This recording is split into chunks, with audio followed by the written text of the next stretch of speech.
શું કહેશો આજના કાર્યક્રમને લઈને? આજના રોજ અમે 1100 જેટલી દીકરીઓને ચેક વિતરણ કરવામાં આવ્યું હતું, જેમાં અંદર 1100 દીકરીઓમાંથી હેન્ડીકેપ દીકરીઓ છે, જેના મમ્મી પપ્પા નથી એવી અનાથ દીકરીઓ છે, અને જે લોકોને મતલબ HIV જેવી પ્રોબ્લેમ છે એવી દીકરીઓ છે, અને કેન્સર જેવી 37 દીકરીઓ છે.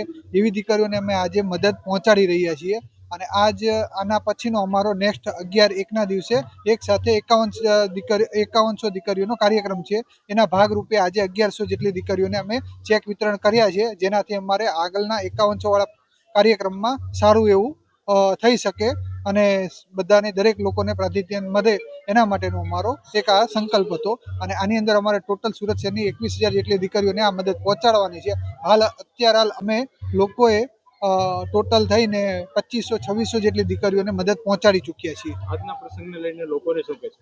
આજના પ્રસંગની અંદર લોકોને હું કહેવા માંગુ છું કે જે કોઈ લોકોને એવું લાગતું હોય કે ભાઈ આપણા કુટુંબ પરિવાર કે સગા સંબંધીમાં કે જે દીકરી ભણવામાં હોશિયાર છે ને એને ભણવા માટેનું જે એજ્યુકેશન માટેનું જે કંઈ પ્રોબ્લેમ ફેસ કરી રહ્યા છે, તો એના માટે એ લોકોએ થોડુંક આગળ આવવું જોઈએ.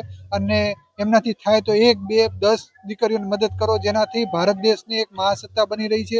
અને એ કુટુંબ પરિવાર અને એક સમાજને એક તારી શકે અને સમાજમાં એક નવું એક વ્યક્તિત્વ એ ઊભું કરી શકશે, એટલી સક્ષમ હોય છે.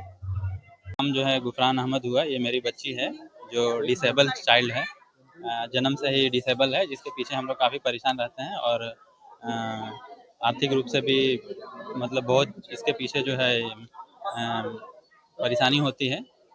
तो ये जो पीयूष भाई ने जो ये अभी प्रोग्राम चलाया है सूरत के अंदर, तो इससे हमको जो है लाभ मिला है।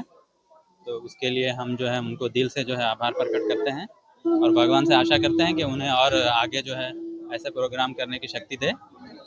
धन्यवाद।